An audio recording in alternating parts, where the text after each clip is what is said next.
এই যে ছেলেটাকে দেখতেছেন না? হ্যাঁ, আমি এর কথাই বলছি। বিটিএস এর অন্যতম লিটল মেম্বার জিয়ন জংকুক। আজ যে তাকে জংকুক বলে পুরো পৃথিবী চিনে, এটা এমনি এমনি না। চলুন তাহলে তার জীবন কাহিনী জেনে নেই। জংকুক এর জীবন কাহিনী। পূর্ণ নাম জিওন জংকুক। জন্ম ১ সেপ্টেম্বর ১৯৯৭। জন্মস্থান Busan. Group BTS. Position main vocalist, lead dancer, sub rapper. নামধাম গোল্ডেন মাকনে, সবকিছুতে পারদর্শী হওয়ার জন্য। শৈশব ও শুরু।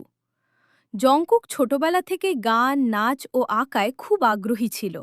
সে বুসানে বড় হয়েছে এবং ছোটবেলাতেই তার স্বপ্ন ছিল একজন গায়ক হওয়া। ২০১১ সালে সে সুপারস্টার কে অডিশনে অংশ নেয়। যদিও সে নির্বাচিত হয়নি, কিন্তু তার ট্যালেন্ট দেখে অনেক কোম্পানি তাকে অফার দেয়। শেষ পর্যন্ত সে বিগ হিট এন্টারটেনমেন্টে যোগ দেয়, কারণ সে আর এর র‍্যাপ দেখে অনুপ্রাণিত হয়েছিল। বিটিএসে যোগদান ও সফলতা। ২০১৩ সালে বিটিএসের সাথে তার ডেবিউ হয়। তখন তার বয়স ছিল মাত্র ১৫ বছর। তার মিষ্টি কণ্ঠ, শক্তিশালী নাচ এবং স্টেজ প্রেজেন্স তাকে খুব দ্রুত জনপ্রিয় করে তোলে। বিটিএসের অনেক হিট গানে তার কণ্ঠ প্রধান: Euphoria, My Time, Still With you.